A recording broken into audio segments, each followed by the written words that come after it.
Pepsi ile bu yaz aç, iç, kazan. Pepsi altın kapak ve açma halkalarının altındaki şifreyi şifre, ad, soyad yazarak 5757'ye gönder ve yüzlerce hediyeden biri senin olsun. Onlarca kişiye balonla doğa manzaralı kar pasturu, bisikletler, aksiyon kameraları, iPhone 7'ler, tablet PC'ler ve uçak biletleri. Her ay yapılacak olan çekilişle yüzlerce hediyeden birini kazanma şansı Pepsi altın kapak ve açma halkalarının altında seni bekliyor. Pepsi ile bu yaz aç, iç, kazan.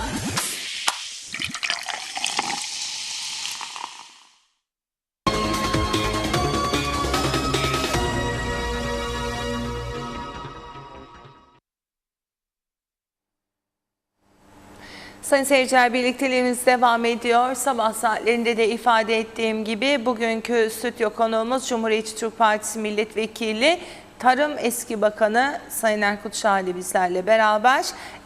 Kendisiyle sohbetimize başlıyoruz. Sizler dilerseniz bizi sosyal medyadan takip edebilirsiniz. Az sonra canlı yayınımızı sizinle birlikte buluşturacağız. Dilerseniz de tabii ekran başına veya radyolarımızdan. Hoş geldiniz Sayın Şahali. İyi bir gün dilerim. Teşekkür ederiz, biz de aynen öyle. Tabii ki yazılı basında yer verilen genel olarak haberleri değerlendirme fırsatımız olacaktır ama ilk olarak Maraş'ta başlamak istiyorum. Sizin çünkü bölgeniz de aynı zamanda. Ve bildiğimiz kadarıyla da konuyla ilgilisiniz. Şimdi Crans Montana'nın dönüşünde yaşanan gelişme ve süreci de aynı zamanda değerlendirme fırsatımız olsun. Bundan sonra ne olacağıyla ilgili çok fazla fikir var ortada. Örneğin Dışişleri Bakanı Sayın Tahsin Ertuğruloğlu'nun serbest bölge olabiliriz söylemi var. Hani gönlünde yatanı söylemiş. Ki Sayın Serdar Denktaş sürprizlere açık olun dedi. Ardından Maronitlerin dönüşü geldi. Dönüşüm çok saçma bir cümle. Dönüşü gündeme geldi. Maraş'ın açılması şimdi gündemde. Kimileri açılabilir diyor, kimileri mümkün değil şu an için diyor. Bu kapsamda bu yaşanan gelişmelerle ilgili görüşleriniz Evet. neler? Çok resmi oldu galiba. Konunun ağırlığından herhalde. Evet, aynen. Tabii Kıbrıs sorununun bugünkü hali hem Kıbrıs'ın kuzeyinde hem güneyinde ciddi anlamda bir gerilim sebebidir. Çünkü belirsizlik ve bundan sonrasına ilişkin kesin bilgi içermeyen bir durum, çok tercih edilir bir durum değildir. Crans Montana'da ciddi bir şans yitirildi aslında ve bu şansın neden yitirildiği ile ilgili hem değerlendirmeler hem tespit gayretleri devam ediyor. Bize göre bu konuda en önemli bariyer Sayın Akıncı'nın göreve geldiği günden beridir aslında işaret ettiği doğal takvimin unsurlarından bir tanesi olan güneydeki Şubat 18 başkanlık seçimi. Dolayısıyla başkanlık seçimine endekslenmiş bir Kıbrıs Rum liderliği Crans Montana'da inisiyatif geliştirip farklı bir düzleme, yeni bir döneme geçiş şansını maalesef kullanamadı, kullanmak istemedi. Kullanamadığı değişim belki bizim taraftan baktığımız zaman görülendir ama Kıbrıs Rum tarafında özellikle siyasi partilerin başta DİSİ ve AKEL olmak üzere etkili siyasi unsurların yapmış oldukları değerlendirmelerin önemli bir kısmında Kıbrıs sorununda Birleşmiş Milletler parametreleri çerçevesinde bir çözümü destekleyen Kıbrıslı Rumlarda ortaya çıkan görüş aslında istemediği şeklindedir Anastasiadis'in. Seçim öncesinde böylesi bir radikal değişikliğe imza atacak cesareti kendinde bulmadığı ve Crans Montana'ya aslında seçimlerde kendisine bir miktar avantaj sağlayabilecek bir ortamı yakalamak üzere gittiği anlaşılıyor. Ancak günün sonunda Kıbrıs sorunu hala çözümsüzdür. Kıbrıs Rumlar açısından çok fazla değişen bir şey yoktur. Onlar uluslararası toplumun birer unsurudurlar. Kıbrıs Rum liderliği tanınmış bir devlet olarak Birleşmiş Milletler üyesidir ve kendini dünyaya arzu ettiği biçimde ifade edebilme şansına sahiptir. Bizler Kıbrıslı Türkler olarak dünyadan kopuğuz. Hala üzerimizde siyasi, ekonomik ve diğer alanlarda izolasyon devam ediyor. Siyasi kimliğimiz tanımlanmış değildir, tanınmış değildir. Dolayısıyla kendimizi dünyaya ifade etmek için çok zorlu süreçlerden geçmek durumundayız ve Kıbrıs sorunundan dolayı aslında kendimize dünyada muhataplar bulabilecek durumdayız hala. Yani Kıbrıs sorunundan dolayı Kıbrıs Türk toplum lideri o sıfatla dünyanın belli başlı merkezlerinde kabul görebiliyor ama bir cumhurbaşkanı olarak kabul görmesi, varsayılması hala mümkün değildir. Dolayısıyla Kıbrıs sorununun bugünkü halinde yine en fazla kaybeden ve kendini en fazla güçlükler içerisinde hisseden taraf Kıbrıslı Türk tarafıdır. Dolayısıyla bunun aşılması açısından bizim için gayretler devam etmek durumundadır. Şimdi Crans-Montana'da oluşan, tırnak içinde söylüyorum, imaj Türk tarafının bütün olarak ama özellikle Kıbrıs Türk tarafının çözüm konusunda son derece istekli olduğu, çözüme ulaşılmasını sağlayacak yapıcı adımların cesaretle atılması konusunda istekli olduğu ve bu doğrultuda belli başlı açılımların masaya taşındığı şeklindedir. Bu elbette sahip olduğumuz imajın bir miktar daha ileriye taşınması, olumlu anlamda, bir miktar daha ileriye taşınması anlamında iyidir, tercih sebebidir. Ancak biz 2004 referandumunu da yaşamıştık. Yani tüm dünyanın doğrudan ve katılımcı bir biçimde takip ettiği o referandum sürecinde Kıbrıs Türkler evet diyerek dünyada çok ciddi anlamda takdir duyulan bir pozisyona gelmişti. Kıbrıs Rumlar hayır diyerek tırnak içinde kınanan taraf haline gelmişlerdi. Ama günün sonunda onların konforundan herhangi bir eksilme söz konusu olmadı. Bizim konforumuzu artıracak bir etkisi de maalesef olamadı uluslararası dengeler bağlamında. Dolayısıyla Crans-Montana'da ortaya çıkan sonuç Kıbrıs Türkler tarafından veya bir bütün olarak Türk tarafı açısından bir olumluluk, imaj bakımından bir olumluluk içerse de sonuçları bakımından bizim hayatımıza olumlu yansıyacak, bizim hayatımızı bugünden daha iyiye taşıyacak bir etki yapacak değildir. Bunu görebiliyoruz, anlayabiliyoruz. Dolayısıyla bizler çözüm sürecini zorlayacak adımlar üzerinde odaklanmalı ve çalışmak durumundayız. İşte Maronit açılımı tırnak içerisinde söylüyorum veya Maraş'la ilgili farklı fikir egzersizlerinin ortaya çıkması, gelecek planının yapılması, hazırlıkların konuşuluyor olmasında bu çerçevede değerlendirmek gerekiyor. Kıbrıslı Türklerin Kıbrıslı Rumlarla birlikte oluşturacağı ortak bir devlet yapılanmasının dışında herhangi bir ihtimal Kıbrıs Türkleri uluslararası toplumun bir parçası haline getiremeyecektir. Bu ön kabulle bu konuları değerlendirmek lazım. Dolayısıyla Sayın Dışişleri Bakanı'nın ortaya koyduğu formüller sadece saray önünde konuşulabilen formüllerdir. Saray önünün dışına çıktığınız zaman dünyada kimsenin itibar göstermeyeceği, hatta dinleme tahammülünü dahi göstermeyeceği görüşlerdir. Hayalci görüşlerdir ve bir nevi mevcut statükonun devamını arzulayan görüşlerdir. Bunları bu şekilde değerlendirmek lazım. Peki Maronit açılımıyla ne olacak? Öncelikle bir insan hakkı ihlali ortadan kalkmış olacak. Çünkü 4 gündür o soruyu soruyorum. Ne olacak bir diye. insan hakkı ihlali ortadan kalkmış olacak. Çünkü Maronitler Kıbrıslı Rumlar değildirler, Kıbrıslı Türkler değildirler ama Rumlar ve Türkler kadar da Kıbrıslıdırlar. Bu ülkenin halklarından bir tanesidirler. Latinler gibi, Ermeniler gibi, Rumlar gibi, Türkler gibi bu ülkenin halklarından bir tanesidirler. Toplumlar arası çatışmaların tarafı da değildirler. 1960 Anayasası hazırlanırken her iki toplumdan birinin arasında bulunmak gibi bir tercihi kullanmak durumunda kalmışlar ve işte Orta Doğu kökenli aslında, Lübnan kökenli Katolik Araplardır köken itibarıyla baktığınızda Maronitler. Bizlerden çok daha önce Kıbrıs'ta varlıkları söz konusu olmuş. Sayıca az oldukları için de etkili toplum unsurlarından bir tanesi haline gelmemişlerdir. Ama bu ülkenin öz varlıklarından, insan varlıklarından biridirler. Ve onların köylerine erişim şansının olmayışı aslında insan hakları bakımından bir olumsuzluktu ve bu olumsuzluk ortadan kaldırılmış olacak.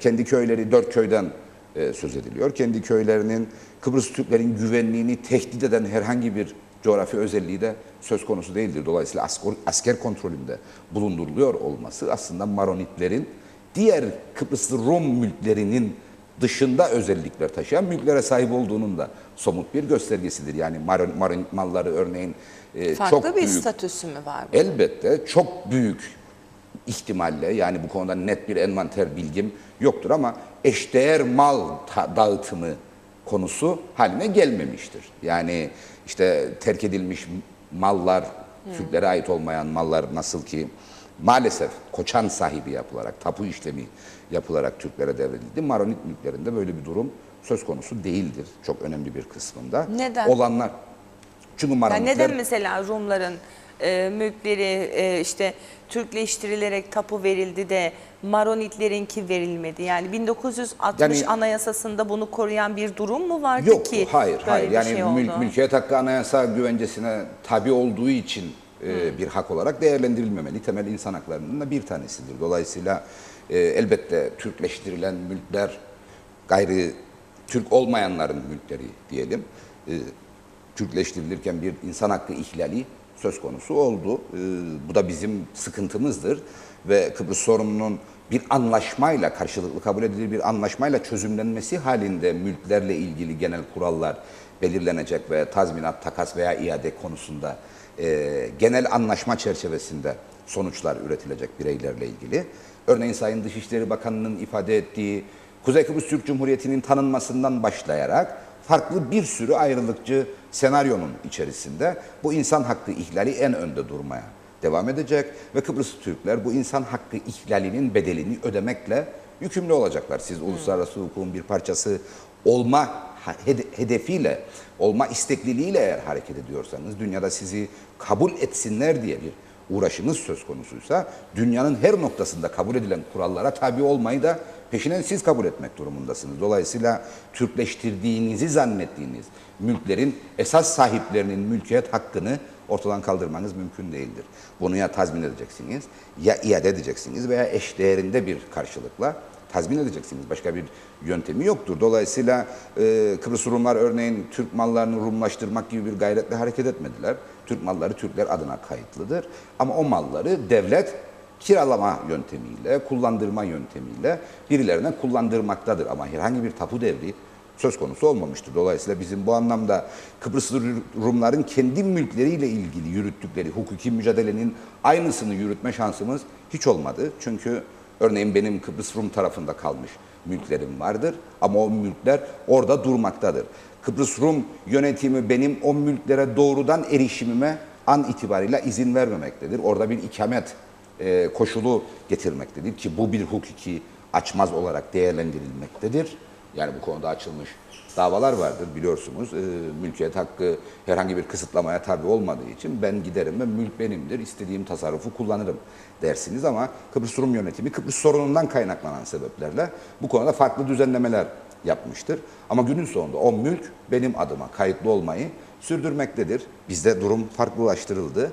Bizde o mülkler hem sahiplenildirildi, tapu işlemi yapılarak devredildi, hem de üstüne üstlük alınıp satılarak birden çok mağdur yaratıldı. Yani ilk devir işleminde evet esas sahibi mağdur edilmiştir belki ama alınıp satıldık sonra her alan mağdur, her satan o mağduriyeti bir başkasına devreden durumunda olmaya devam etti. Dolayısıyla bizim Kıbrıs sorunu tartışılırken mülkiyeti de ana sorun unsurlarından biri olarak tartışma sebebimiz de bundan kaynaklanmaktadır.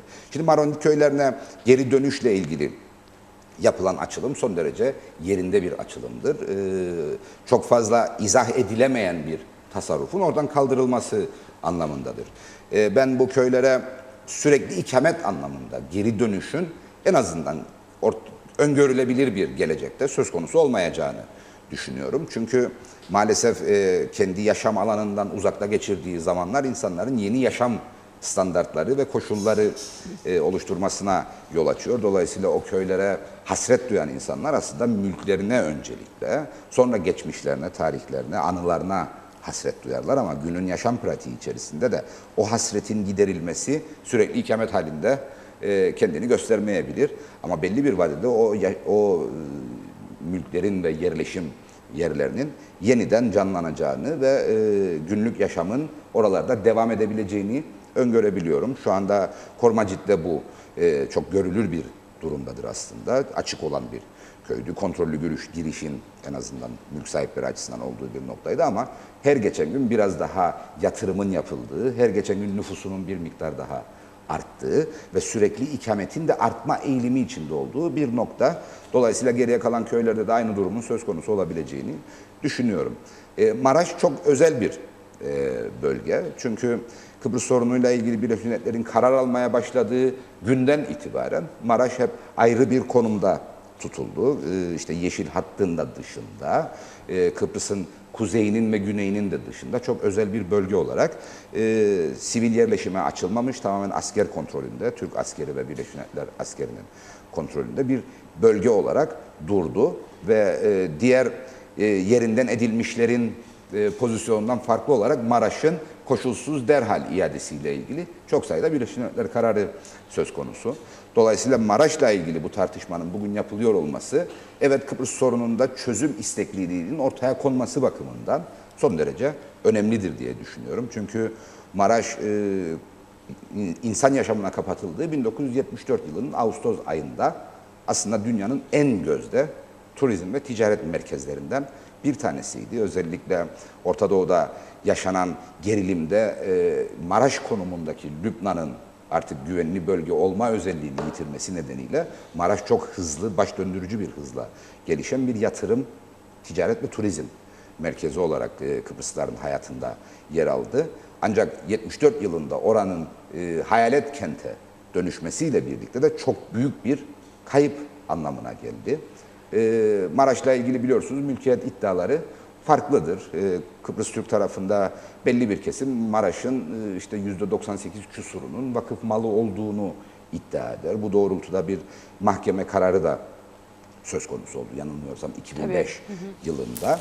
Ancak Maraş'la ilgili konu bu kadar hızlı ve yüzeysel bir biçimde konuşulamaz, halledilemez diye düşünüyorum. Çünkü Maraş'ta günün sonunda insan yaşamının durduğu gündeki pozisyon yasal bir pozisyondu. Hem iç hukuk bakımından hem uluslararası hukuk bakımından yasal bir durumdaydı.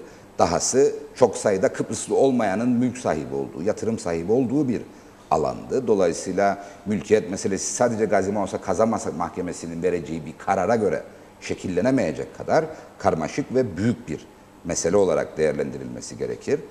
Maraş'ın şu an için yerleşime açılmasını teknik olarak mümkün görmüyorum elbette. Bir kere insan yaşamına uygun olma özelliğini yitireli çok zaman geçti. Dolayısıyla Maraş'ın çok ciddi anlamda bilimsel bir incelemeye tabi tutulması lazım. Ardından tamamına yakınının yıkılması, yerle bir edilmesi gerekiyor. Çünkü günün sonunda 44 yıldır, 43 yıldır orada insanlar yaşamadı. Dünyanın en şanslı güvercinleri yaşam sürdü orada. 5 yıldızlı otellerde yaşayan güvercinleri oldu Maraş'ın. Onun dışında insan yaşamı söz konusu olmadı. Dolayısıyla hem şehircilik bakımından hem iskan bakımından bitmiş bir bölge. O bölgenin yeniden imar edilmesi, iskana açılmasıyla ilgili yürütülmesi gereken ön çalışma çok ciddi bir çalışmadır.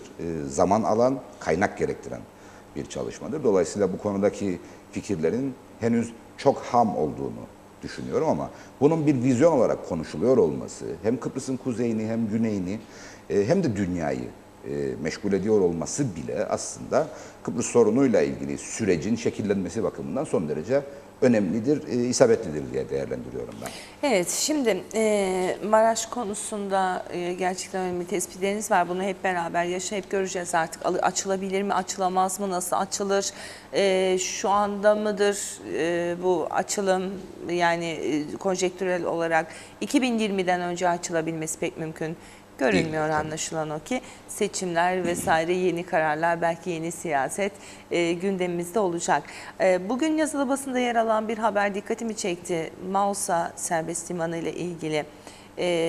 Mausa Serbest Limanı denetlenmiyor mu Sayın Şahali devlet tarafından? Yani Mausa Serbest Limanı özerk bir yönetimle idare ediliyor. Kendisinin bir yönetim kurulu vardır. O yönetim kuruluna tabi bir de genel müdür ve dairesi söz konusudur ve onlar oradaki faaliyetlerin yürütülmesini sağlıyorlar. Yani o kadar sık serbest liman kaynaklı kriminal vaka gündeme gelmektedir ki orada çok ciddi bir denetim zafiyeti olduğunu söylemek mümkündür. Dahası Mausalılar açısından bir gezinti yeridir de liman. Gerek konvansiyonel liman gerek serbest liman, yani bir rotanın şehir içinde alternatif bir ulaşım arterinin kimi zaman durumundadır ve oradaki denetim mekanizmasının olması gereken biçimde olmadığına dair inancım çok güçlüdür. Çok net olarak ifade etmek istiyorum. Çünkü örneğin serbest bölgenin mantığı nedir? Serbest bölgelere dünyanın farklı noktalarından mal ulaşır. Orada belli bir süre Bekletilir. otoriteler, şimdi özel liman işletmeleri de vardır. Sadece devletin işlettiği liman değildir orada. Orada depolarda bekletilir ve uygun pazarlama koşulları veya fırsatları ortaya çıktığında oradan bir başka noktaya nakledilir. Şimdi o nakil noktasında zaman zaman serbest limandan Kıbrıs'ın içine mal çıkışı da söz konusu olur elbette gümrük prosedürüne tabi olarak. Yani gelen her malın mutlaka yurt dışına çıkacağıyla ilgili bir zorunluluk söz konusu değildir. Gümrük işlemine tabi tutularak ülke içine de sokulabilir pekala. Ama oradaki denetim görülür, en azından görülür denetim fonksiyonu olması gereken düzeyde değildir. Bu kişisel kanaatimdir. Dolayısıyla çok sayıda özellikle tütün ve alkol ürünleriyle alakalı olmak üzere çok sayıda kriminal vaka sıklıkla kamuoyu gündemine gelmektedir.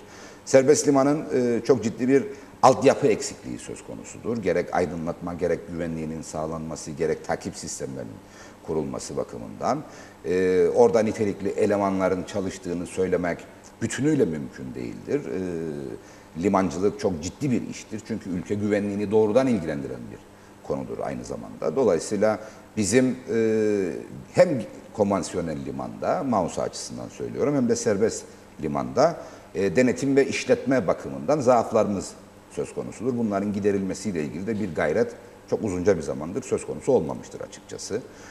Orada sadece fiili olarak bulunan işletmeler dışında orayı bir adres olarak, bir posta kutusu olarak da kullanan işletmeler söz konusudur. Dolayısıyla örneğin bir malın hareketi sırasında o posta kutusu sanki Kuzey Kıbrıs'a mal girişi oldu ve çıkışı oldu gibi bir işlemde görmektedir. Ama fiilen orada bir indirme, bindirme söz konusu olmamaktadır. Açık denizde bu mal hareketi gerçekleşmektedir. Dolayısıyla serbest limanın yeniden yapılandırılması ve yerinin de değiştirilmesi Mausa açısından bir ihtiyaçtır, bir zorunluluktur. Çünkü Mausa Limanı, özellikle konvansiyonel liman, tarihi Mausa'nın bir parçasıdır.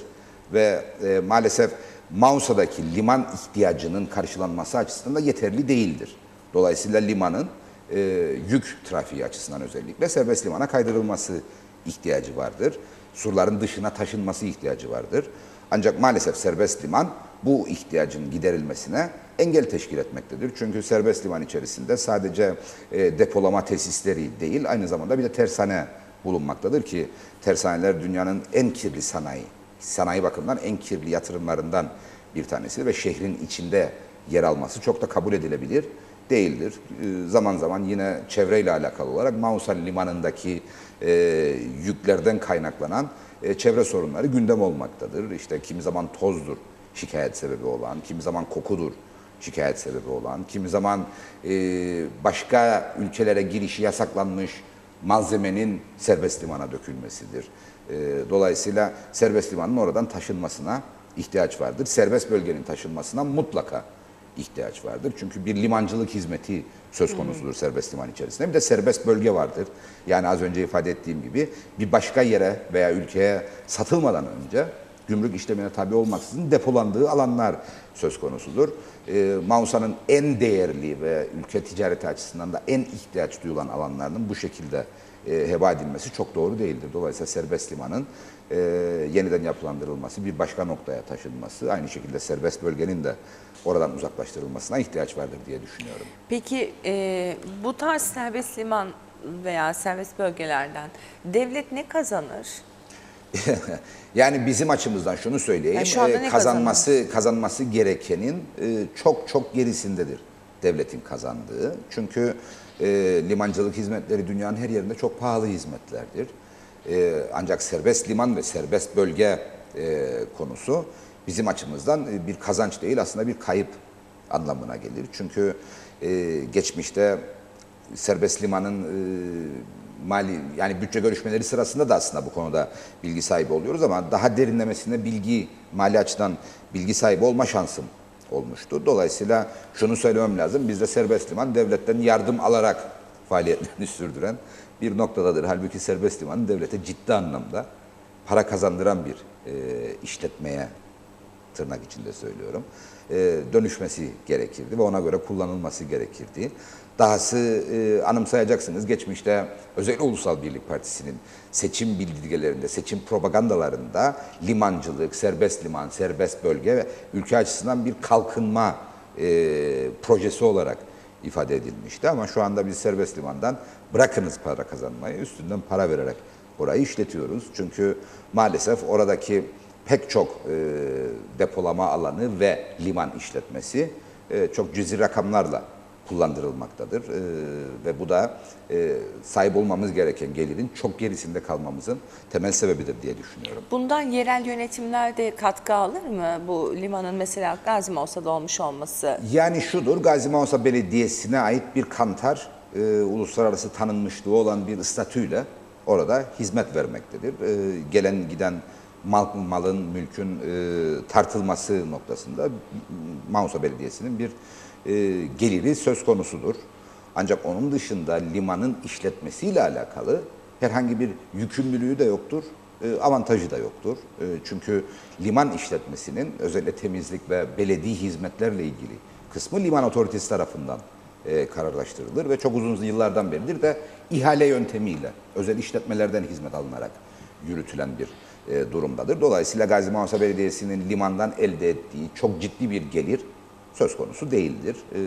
Örneğin ölçek bakımından İskele Belediyesi'nin Maussa Belediyesi'nden daha fazla geliri vardır. Kalecik Limanı'ndaki yük hareketleri nedeniyle. Biliyorsunuz bu ülkenin en önemli ithalatı, dolayısıyla mal hareketi akaryakıttır.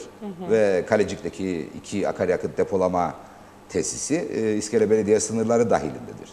O nedenle İskele Belediyesi'nin bu noktada uyguladığı kıymet harcı tarifesi, Gazi Maussa Belediyesi'nin, ki ölçek bakımından İskele Belediyesi'nin 4 katına aşkın bir büyüklüğü söz konusu Gazi Maussa'nın ve limanda meydana gelen hareketleri. Buna rağmen İskele Belediyesi'nin limandan elde ettiği gelir Gazi Maussa Belediyesi'nin elde ettiğinden çok çok daha fazladır. Neden?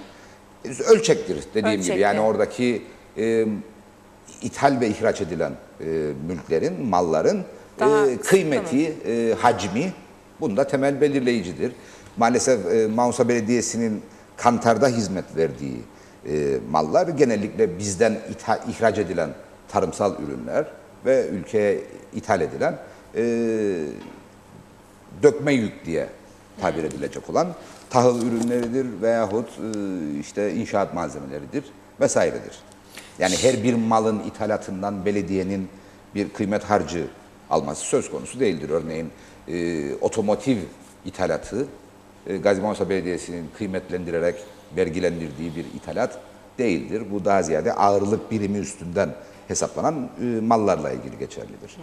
Şimdi tabii bunu o kadar detaylı sormamın bir sebebi vardı. Maliye eski bakanı Ersin Tatar şöyle demiş: Gazi Maussa'da serbest bölgenin bulunduğunu ancak buranın kaçakçılık yapılan bir yere dönüştüğünü, bölgeye yıllardır ciddi anlamda yatırım yapılmadığını vurgulamış. Aynı şeyi söyledik az önce. Ama şimdi siz Maliye Bakanlığı yapmadınız. Doğru.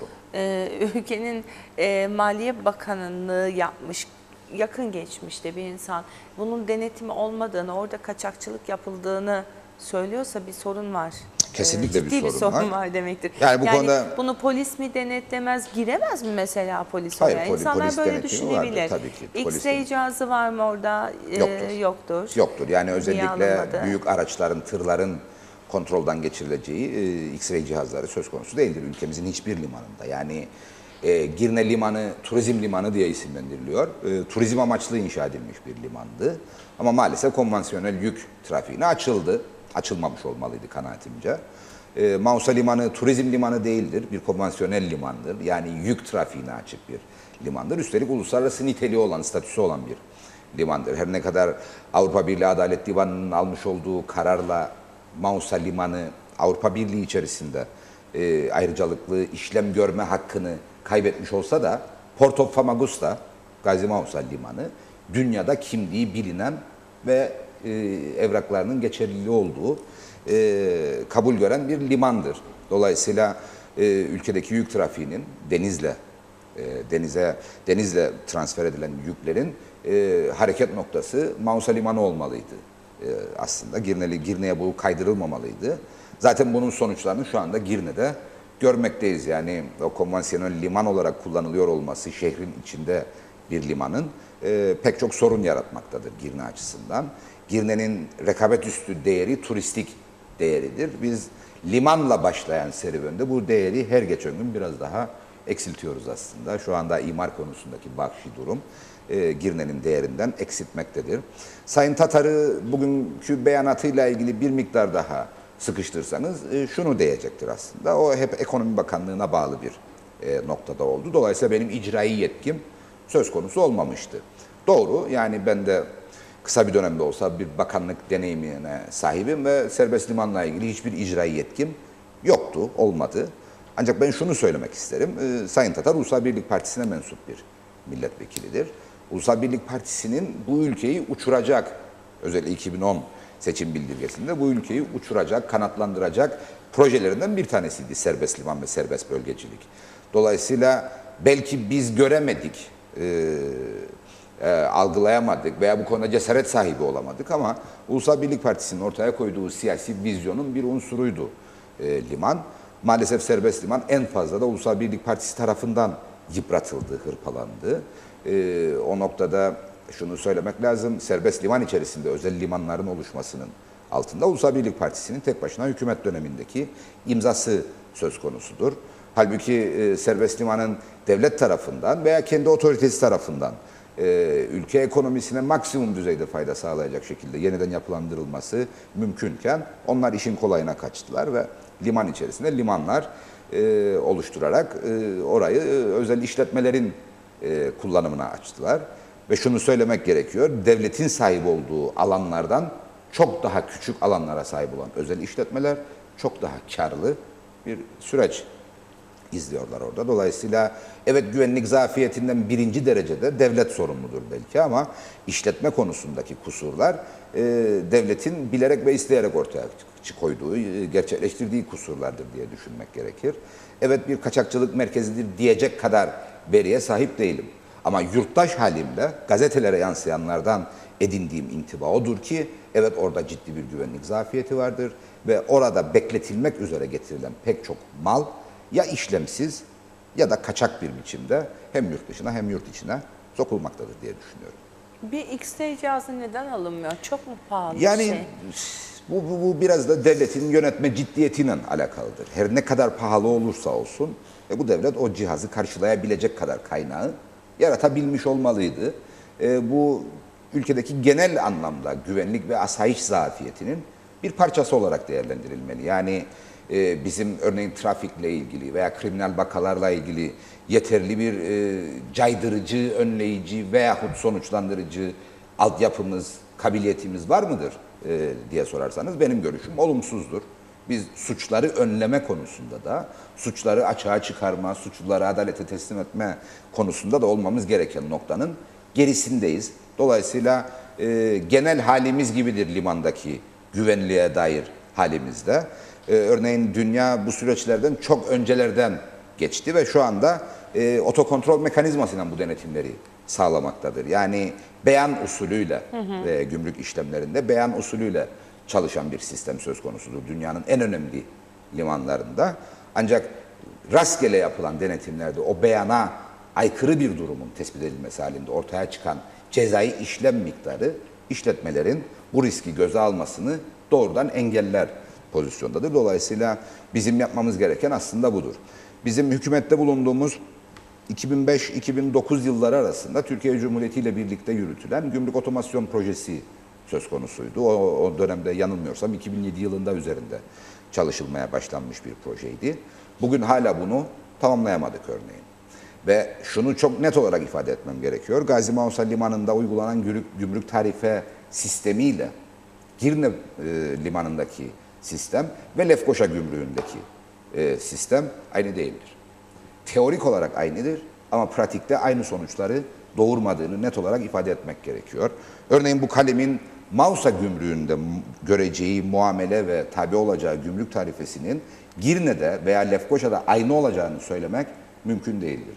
Neden? Çünkü bu otomasyon söz konusu değildir. Dolayısıyla gümrükçünün oradaki kanaatleri en az tarife sistemi kadar önemli hale gelmektedir. Örneğin bir arabanın Mausa limanından ithal edildiği takdirde tabi olacağı gümrük tarifesiyle Girne veya Lefkoşa'da aynı olması %100 garanti altına alınmış değildir. Dolayısıyla ya yurttaş çok ciddi anlamda kayıp veya avantaj yaşamaktadır bu tarife belirsizliği nedeniyle, veya devlet ya haksız gelir elde etmekte veyahut gelir kaybına uğramaktadır. Dolayısıyla bizim sadece güvenlikle ilgili değil, mevzuatın uygulanmasıyla ilgili de bir standartizasyona ihtiyacımız olduğunu söylemem gerekiyor. Çok tuhaf. Evet, yani Gerçekten tuhaf. bunu bir öz eleştiri olarak da söylüyorum. Bizim hükümette bulunduğumuz dönemde de ben Mausalı olmam hasebiyle liman psikolojisini çok iyi bilmek zorundayım.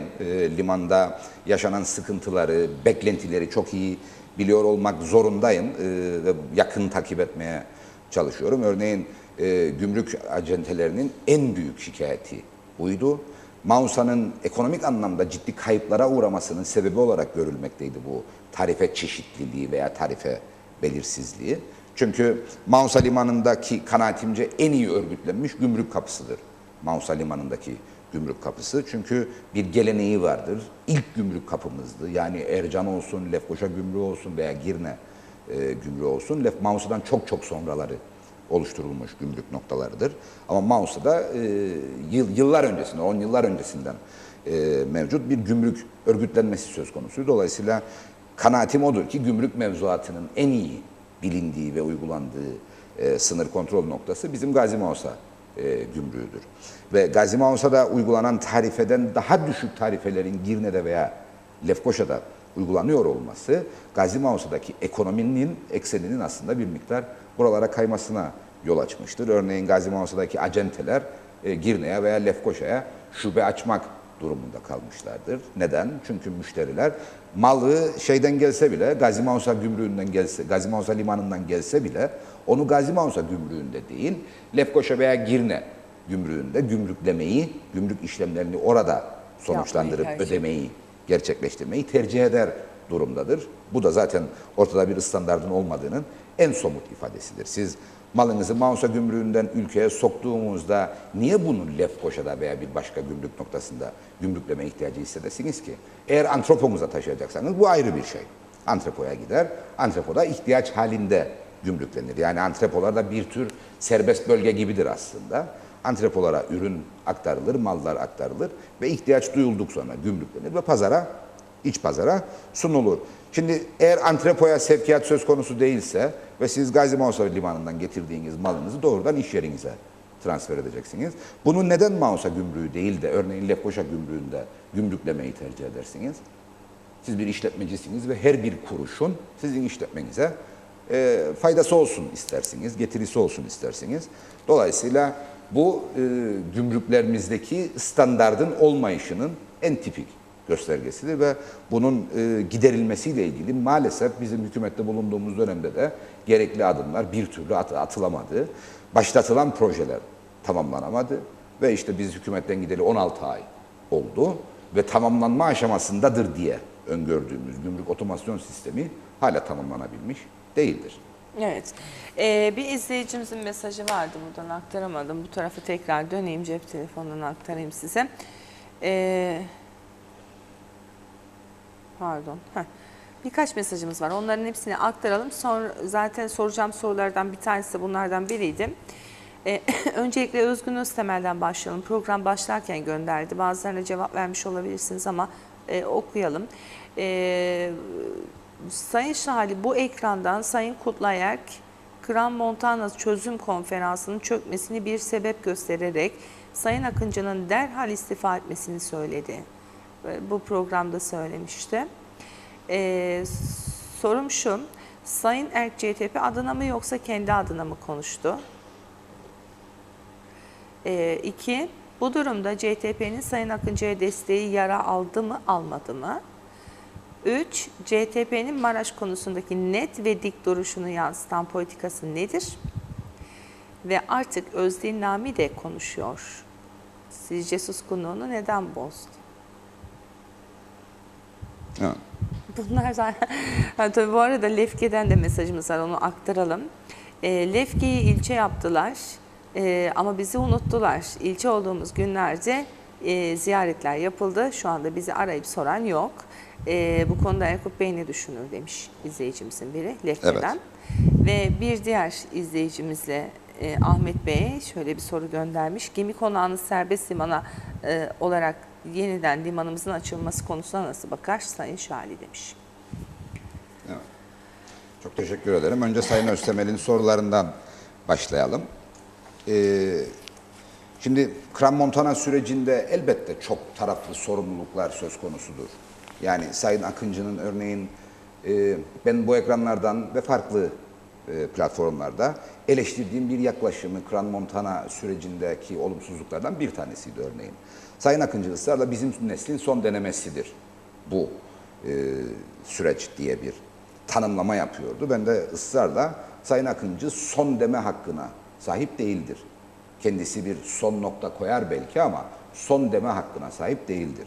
Dilerim ki son olur ve bir çözüme ulaşılır ama eğer çözüme ulaşılmamışsa bundan sonra çözüm arayışlarının ortadan kalkacağı ve farklı ihtimallerin ortaya çıkacağı bir durum söz konusu olamayacaktır.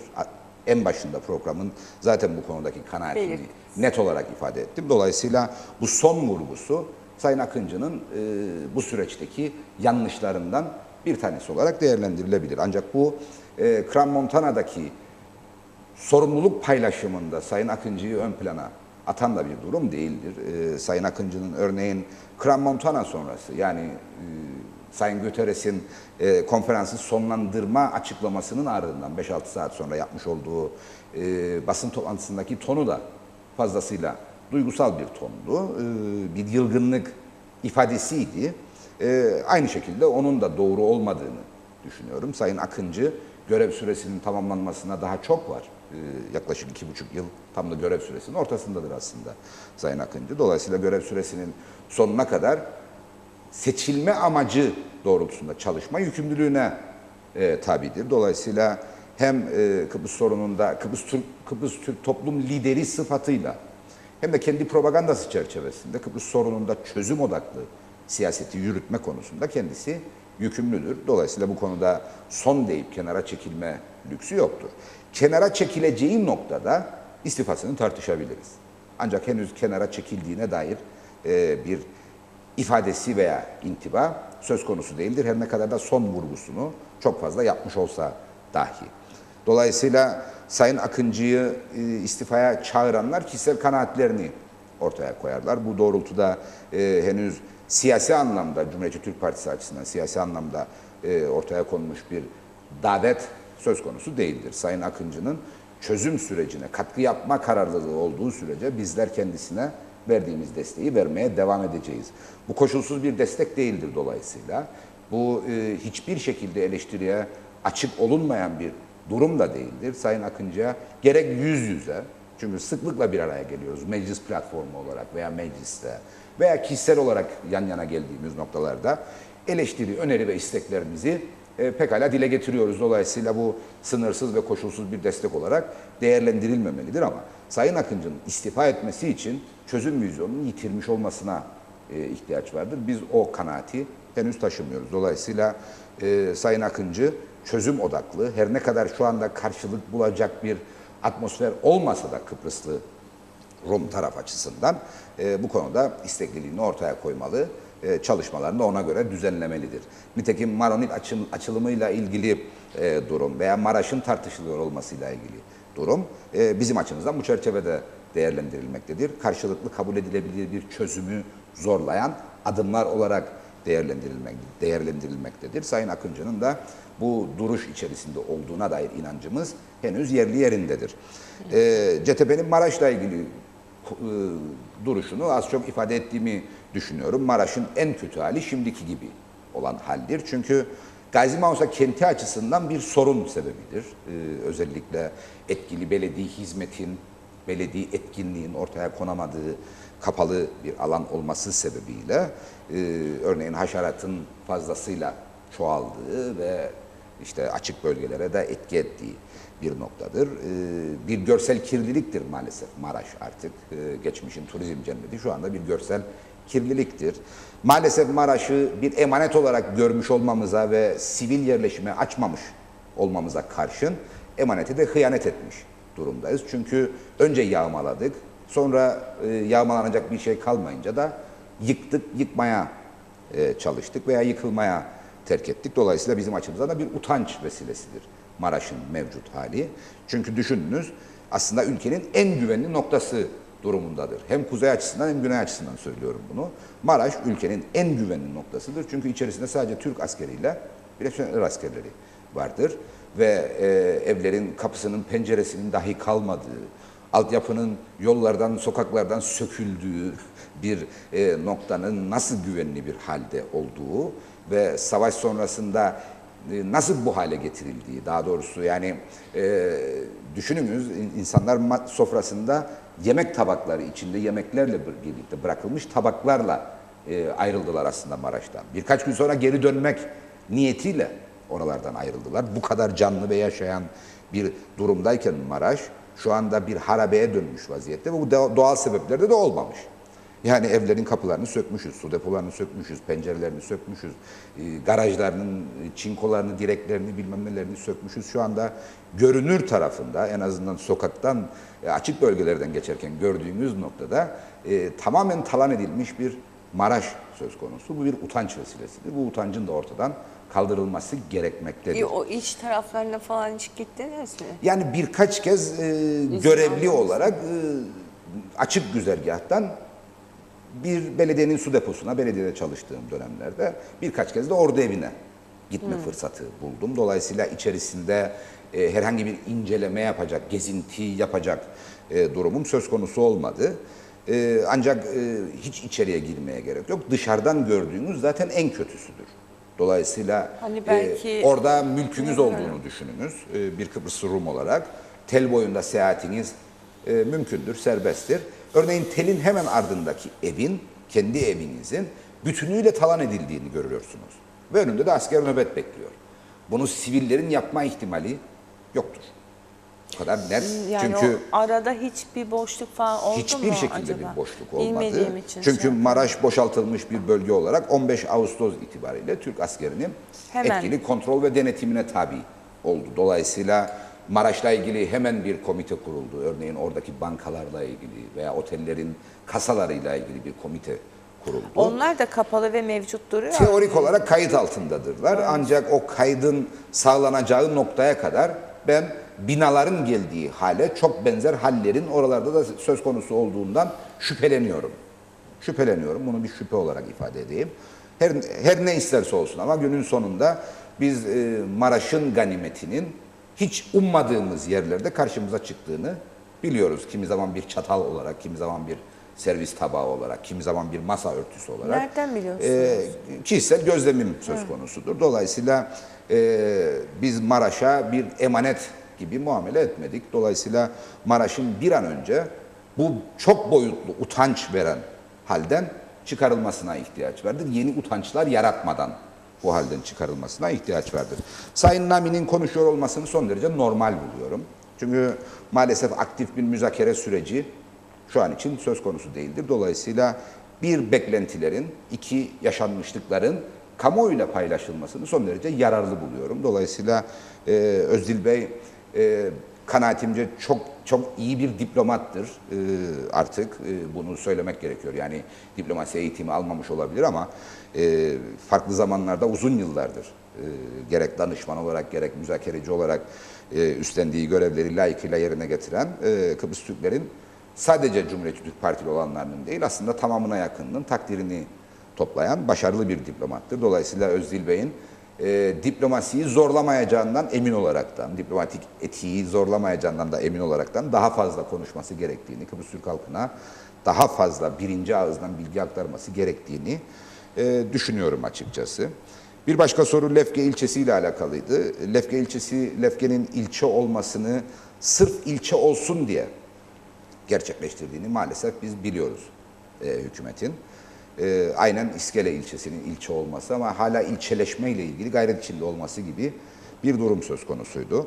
Lefkeliler en azından şu anlamda kendilerini şanslı sayabilirler. Lefke zaten ilçeydi 1974 öncesi. Dolayısıyla bir ilçe olmanın gerektirdiği kamu örgütlenmesinin önemli bir kısmı Lefke'de mevcuttur. Dolayısıyla bu anlamda kendilerini bir miktar daha şanslı saymalılar ama bu kararı verenlerden daha ciddi devlet adamlarının görev başında olmasına ihtiyaç vardır. Hem Lefke'nin ilçeleşme sürecinde hızlı ilerleyebilmesi hem de diğer adı ilçe olan yerleşim birimlerimizin gerçek anlamda ilçe kimliğine kavuşabilmesi için. Bunu şu anlamda da söylüyorum. İskele ilçesini ilçe yapanlar ondan sonra ilçeleşmesiyle ilgili hiçbir gayret ortaya koymadılar.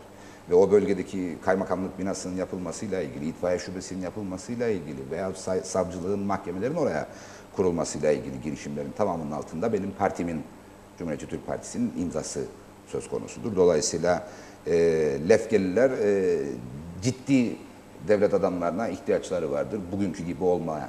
Yani Lefke'nin ilçe olmasına karar verenler bu işi başarma niyetiyle bu kararı vermediler. Başka siyasi hesaplar vardı. Dolayısıyla şu anlamda kendilerini şanslı saysınlar. Zaten ilçeydiler ve ilçe olmanın gerektirdiği pek çok örgütlenmeye de sahiptiler.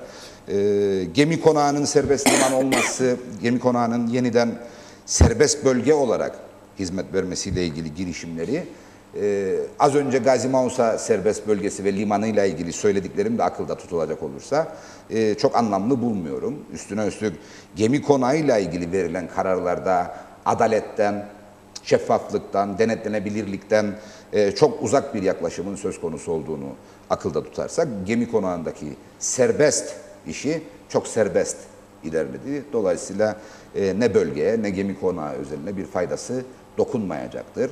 Bunu da nereden anlıyoruz aslında? Örneğin CMC bölgesindeki temizleme ve limancılık faaliyetlerinin ilişkilendirilmiş olmasında geldiğimiz noktaya bakınız. Ne ortada bir temizlik söz konusu ki özel işletmelere yine bu hükümet tarafından bu ayrıcalık sağlanmıştı. Ne temizlik söz konusu oldu ne de orada bir liman söz konusu oldu. Biz temizleme ile ilgili yükümlülüklerin yerine gelmemiş olması nedeniyle o sözleşmeyi iptal eden hükümetin birer mensubuyduk. Bizden sonra gelen 16 aylık hükümetin ilk icraatlarından bir tanesi bizim iptal ettiğimiz sözleşmeyi yeniden gündeme almak ve yürürlüğe koymak oldu. Bundan da anlaşılıyor ki bu hükümetin gemi konağıyla ilgili kaygısı sadece şovdan ibarettir, gösterişten ibarettir. Yoksa gemi konağının serbest limanı olsun, gemi konağında da bir serbest bölge faaliyeti, üstelik Mausa'daki hatalardan da yola çıkarak çok daha disiplinli bir faaliyetin ortaya çıkmasıyla ilgili bir kaygısı maalesef yoktur. Bu CMC konusunda hangi şirketleydi şey? Abi yanılmıyorsam Port ismiydi. Yani Gazi Mausa serbest bölgesinde de limancılık faaliyeti yürüten işletmeden bahsediyoruz. Peki oradakiyle buranın farkı nedir? Birinde daha mı memnun, daha mı iyi yapıyor? Tabii yani Gazi Mausa'da çok fazla bir şey yapmasına gerek yok. Zaten liman olarak örgütlenmiş bir alanda kendisine tahsis edilmiş bir özel alan söz konusu. İlgili şirketin mülkleri var mı? Mülk olarak bilmiyorum. Yani Mülk olarak o bölgede ama çünkü kendilerine... yer alan bazı mülklerin ilgili şirkete ait olduğu veya şeye ait olduğu söyleniyor. Tapuları olmadığı söyleniyor. Yani bu konuda net bir bilgim yoktur. Kesin ifade kullanacak durumda değilim ama devlet tarafından kendilerine tahsis edilmiş alanlar söz konusudur. Yani özellikle CMC atıklarının temizlenmesiyle ilgili ortaya pek çok hayali ve pek çok da ihtiyaca cevap vermeyecek küçük çaplı proje önerileri söz konusu oldu ama aynesi iştir kişinin, lafa bakılmaz. Biz Lefke'ye baktığımızda, CMC'ye baktığımızda hala o garabeti görmekteyiz. Dolayısıyla orada canlı yaşamına uygun olmayan bir durum hala varlığını koruyor. Dolayısıyla oradaki konsantrasyon aslında bölgede bir hakimiyet sağlamış olmaktır. O bölgede bir hak iddia edebilmiş olmaktır. Yoksa orada bir hizmet ortaya koymak gibi bir konsantrasyon olmadığını biz görebiliyoruz. İlgili şirketin bu konudaki ısrarı nereden kaynaklanıyor Sayın Şali? Yani şunu bilmek lazım. Yani gemi konağı Mausa Limanı kadar yasal ve meşru bir limandır uluslararası anlamda. Her ne kadar da faal bir liman söz konusu olmasa da gemi konağı dünyanın bildiği ve kimliklendirdiği limanlardan bir tanesidir ülkemizde. Dolayısıyla orada bugün için belki mevcut ekonomik koşullar bir limancılık faaliyetini gerektirir noktada veya bir limancılık faaliyetinden kar elde edilir noktada olmayabilir. Ama orada çok yıllık sözleşme yapmış olmak, ülkede mevcut durumun değişmesi halinde imtiyaz hakkını elinde bulunduruyor olmak böyle bir limanda son derece önemlidir ve tercih de buradan gelmektedir diye tahmin ediyorum. Bunu net olarak ifade etmek istiyorum. Çünkü düşününüz gemi konağı gibi bir noktada kuracağınız ve işleteceğiniz limandan kar etme ihtimaliniz olmadığı halde CMC atıklarının bertarafıyla ilgili veya CMC bölgesinin rehabilitasyonuyla ilgili taahhüt altına niye girersiniz? Girmezsiniz. Bunu bir gelecek yatırımı olarak görürsünüz.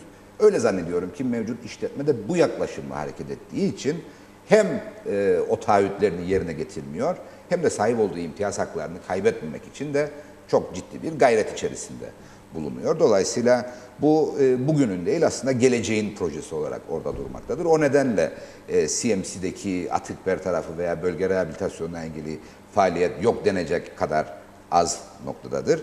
Ve herhangi bir limancılık faaliyeti de söz konusu değildir. Evet. Peki son olarak şunu da soralım. Siz Tarım Bakanlığı da yaptınız. Biz geçtiğimiz gün gazetede yayınladık. 120 bin ton su hala denize akıyor. Kuzey Kıbrıs Türk Cumhuriyeti'nin tüm noktalarına henüz ulaşmış değil. Tarım Bakanı'na soruldu. Çok basit bir tabirle ifade edeceğim. Herkesten para yok. İşte Türkiye'den bekliyoruz. Yani bugün hala bu kadar zaman geçti hala bunu planlayamamış. Onu görüyoruz. Evet. Bununla beraber bugün baktım işte Hamitköy'deki barajda balıklar oksijensizlikten ölüyor. Evet. Yani bu 120 bin ton suyla kaç tane barajımız full doluluk oranına ulaşır, içindeki o doğal yaşam devamlılığını sürdürür, kaç tane hayvancı, kaç tane tarımcı bu sadece 120 bin ton suyla hayatta kalmayı başarabilir bugün. Ama biz bunu denize akıtmaya devam ediyoruz. Yani bu nereden kaynaklanıyor? Yani niçin? Yani aslında Tarım Bakanı ile ilgili söyleme arzum olan çok şey var ama cevap nitelikli olmasın diye kendimi kontrol etmeye çalışarak söyleyeceğim. Çünkü sizin değil ama bir başka programda kendisi benim bir demecim üzerine üstelik son derece çarpıtarak, anlamsızlaştırarak pek çok ağır söz sarf etti. Ancak ben şu kadarını söyleyeyim. Benim 6 ay süren, 6 aydan bir hafta eksik süren bir bakanlık dönemim söz konusu oldu. Ve benden önceki bakanla şimdiki bakan aynı parti çatısı altında ortaktırlar. Her ne kadar birinin sıfatı bağımsız olsa dahi aynı parti menfaatine gayret içerisindedirler. Dolayısıyla ben her ne kadar da benden önceki bakan benim partime mensup olduğu dönemde bakanlık yaptığı için onun dönemini de sorumluluğunu bütünüyle üstlenerek kendi haneme yazıyorsam da bugünkü bakanın 16 aydır görev başında olduğunu da unutmuyorum. Dolayısıyla 16 aydır aynı teraneyle kendinden öncesini suçlayan ve hiçbir şey yapılmadığını söyleyen Sayın Bakan'ın bir miktar uykuya dalmış gibi göründüğünü, en azından kendi durduğum yerden baktığımda uykuya dalmış gibi göründüğünü düşünüyorum. Çünkü unutulmamalıdır ki bu suyun ülkeye gelişiyle ilgili ilk somut adım 19 Temmuz 2010 tarihinde iki başbakanın imzaladığı anlaşmayla, mutabakat metniyle gündeme geldi. Ulusal Birlik Partisi tek başına hükümetteydi. Dolayısıyla 2010 yılından 2013 yılındaki hükümet değişikliğine kadar, yani Ağustos ayına kadar aradan geçen zamanda kimin ne yaptığının net olarak konuşulmasına ihtiyaç var. Ardından evet Cumhuriyetçi Türk Partisi'nin hükümete girdiği, büyük ortak olarak koalisyon hükümetlerine girdiği dönem başlar ve su fiilen ülkeye ulaşmış vaziyetteydi halihazırda. Anımsayacaksınız 2015 yılının Ekim ayı başında ülkeye suyun gelişi iki tarafta yapılan hem Alaköprü'de hem Geçitköy'de yapılan törenlerle resmen ilan edilmişti. Geçitköy Barajı'na su akmaya başlamıştı.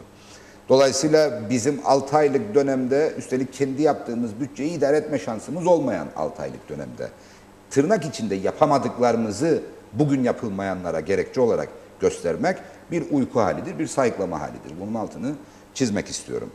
Para olmadığı doğrudur. Bunu yadırgayacak durumda değilim. Bizim günümüzde de bu suyun ülkede etkili bir şekilde dağıtılmasıyla ilgili projeleri gerçekleştirecek para bütçede söz konusu değildi. Bugünkü bütçede de söz konusu değildir. Ama o gün bizim görevde bulunduğumuz dönemde örneğin Ulusal Birlik Partisi'nin imzaladığı 2013-2015 ekonomik işbirliği programının sonuna ulaşılmıştı. Ancak bugün 2016-2018 ekonomik programının başındayız. Dolayısıyla 16 aydır görev başındaki Sayın Bakan'ın gerekli projeleri üretmesi ve o program dahilindeki reform destek ödeneklerinden, proje katkılarından istifade edebilmiş olması gerekmekteydi. Örneğin tarımla alakalı tarım suyunun tam olarak nerelere ulaştırılacağıyla ilgili somut bilgileri aradan geçen bu 16 ay zarfında artık kamuoyuna ilan edebilmiş olmalıydı. Örneğin Lefke'de, Yeşilyurta'da, Yeşilırmak'da, Mausa'ya, Maraş'a, Dört Yola'da aynı suyun gidip gitmeyeceği ile ilgili somut ifadeleri kullanabilmiş olmalıydı. Biz hala bunları duymadık, bekliyoruz. Örneğin yurttaşa belediyeleri vasıtasıyla ulaşan suyun belediyelere neden 2.30 TL'ye satıldığını, bu 2.30 TL'nin hangi unsurları içerdiğini net olarak ifade edebilmiş olmasına ihtiyaç vardı. Göreve geldiği günlerde belki acemiliği henüz üzerine atamamıştı.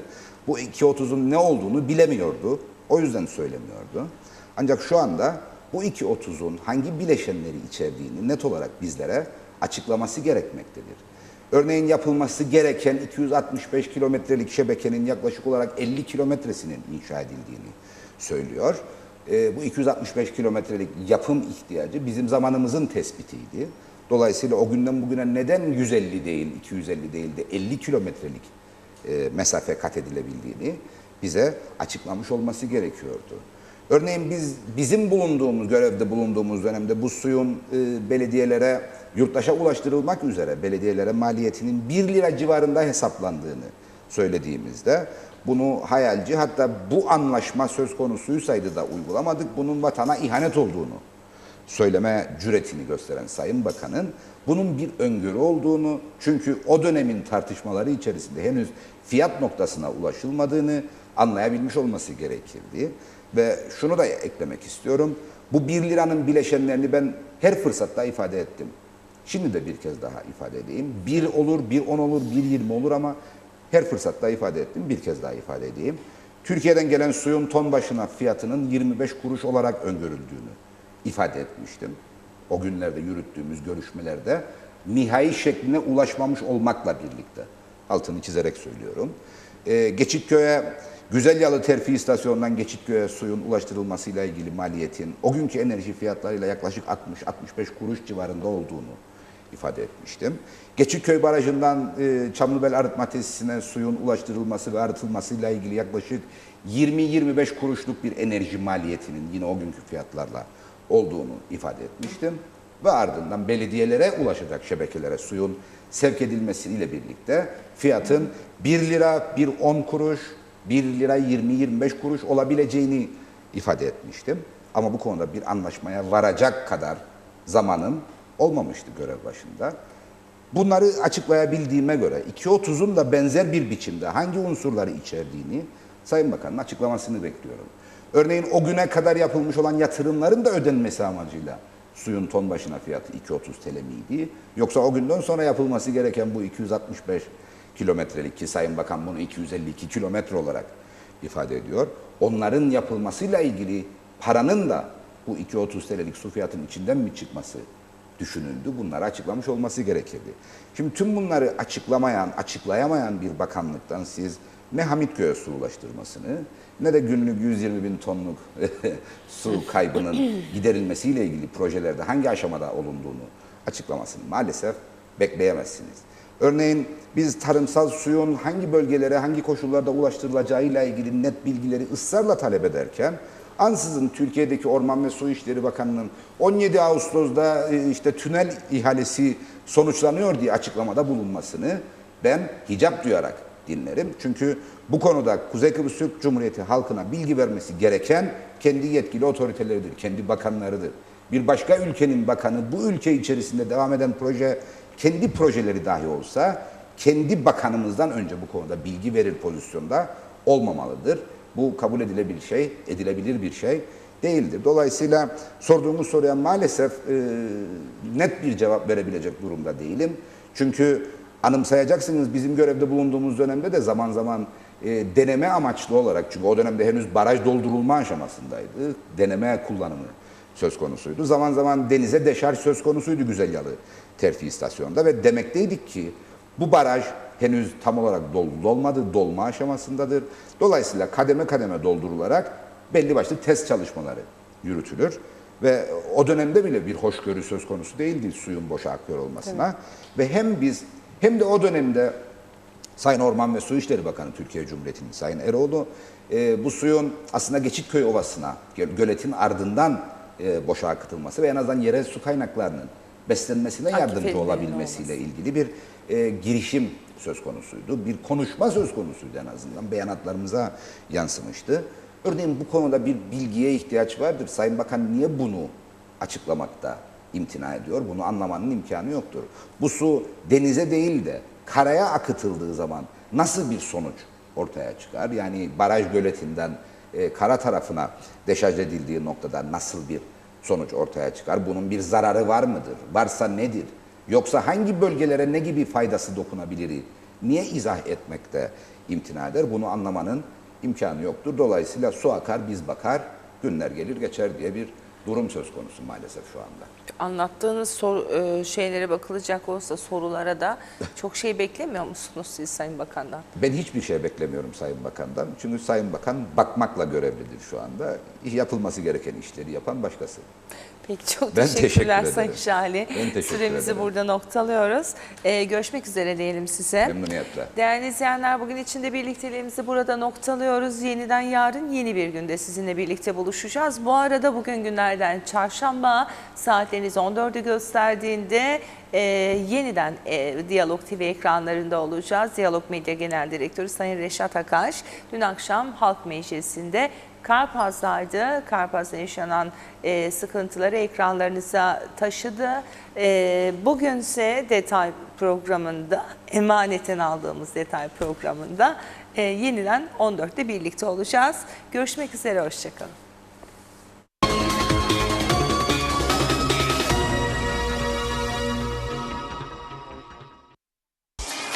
Pepsi ile bu yaz aç iç kazan. Pepsi altın kapak ve açma halkalarının altındaki şifreyi şifre, ad, soyad yazarak 5757'ye gönder ve yüzlerce hediyeden biri senin olsun. Onlarca kişiye balonla doğa manzaralı Karpas turu, bisikletler, aksiyon kameraları, iPhone 7'ler, tablet PC'ler ve uçak biletleri. Her ay yapılacak olan çekilişle yüzlerce hediyeden birini kazanma şansı Pepsi altın kapak ve açma halkalarının altında seni bekliyor. Pepsi ile bu yaz aç, iç, kazan. Yaptığı yayınlarıyla